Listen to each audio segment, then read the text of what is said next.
Plusieurs projets sont en cours ou déjà en place afin d'utiliser les océans des régions d'outre-mer, avec pour objectif amener les dites régions à une indépendance énergétique et une autonomie économique, notamment le projet d'Université internationale de la mer, qui est proposé depuis plusieurs années dans tous les programmes électoraux du RN polynésien.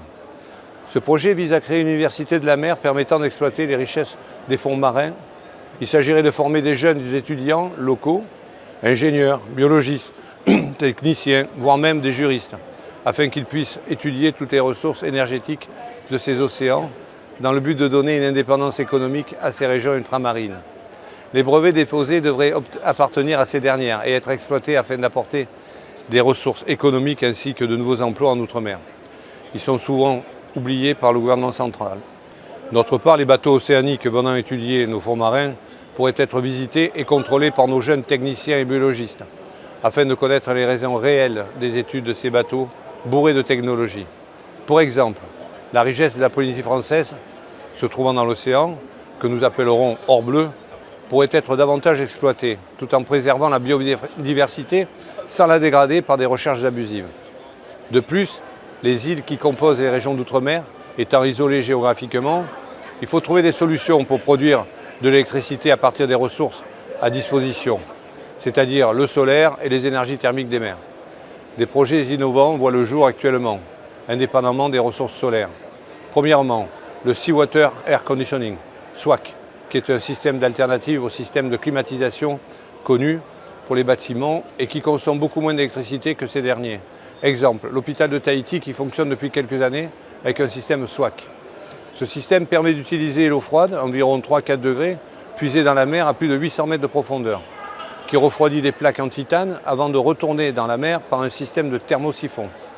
Derrière ces plaques en titane circule de l'eau douce, en circuit fermé, permettant de faire circuler cette eau à environ 5 degrés dans des climatiseurs prévus à cet effet.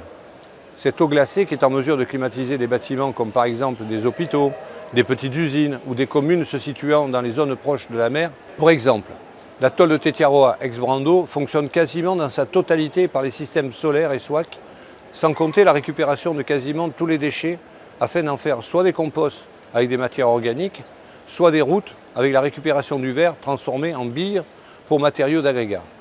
Deuxièmement, l'énergie thermique des mers, ETM.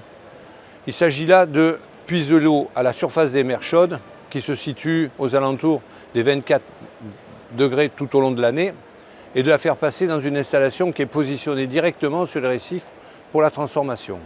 Même principe que le SWAC, sauf que l'on puise l'eau de mer en surface et non plus en profondeur et on la fait passer sur des plaques en titane, mais cette fois-ci, au lieu d'utiliser de l'eau douce, c'est un gaz compressible qui est utilisé, fréon ou ammoniac. Ce gaz, en se réchauffant, se comprime et permet d'alimenter les turbines. Je sais, c'est un peu compliqué, mais c'est comme cela que ça fonctionne. Cette énergie thermique des mers présente l'intérêt d'être abondante et disponible 24 heures sur 24 dans ces zones intertropicales. Afin de compléter de façon plus technique ce système d'ETM, quelques précisions. L'énergie absorbée par l'eau de mer passe par un ensemble évaporateur, turbine, condenseur, qui comprime le gaz, ce qui convertit l'énergie thermique en énergie électrique. On appelle aussi cela l'effet Seebeck, effet thermoélectrique. Cela permet de produire une énergie électrique qui peut être d'une puissance de 5 à 9 MW. C'est un moyen qui pour l'instant est à l'état d'étude avancée, mais qui permettra très prochainement dans les régions d'outre-mer, bénéficiant de ces eaux chaudes, de produire de l'électricité pour des îles éloignées ou des infrastructures administratives, hôpitaux et collectivités diverses. Pour conclure, on notera que l'océan offre de nombreuses opportunités sur les plans économiques et énergétiques, une véritable richesse naturelle pour les régions ultramarines, et nous tenons vraiment à ce que ces procédés soient donc reproduits dans les autres régions ultramarines. Merci.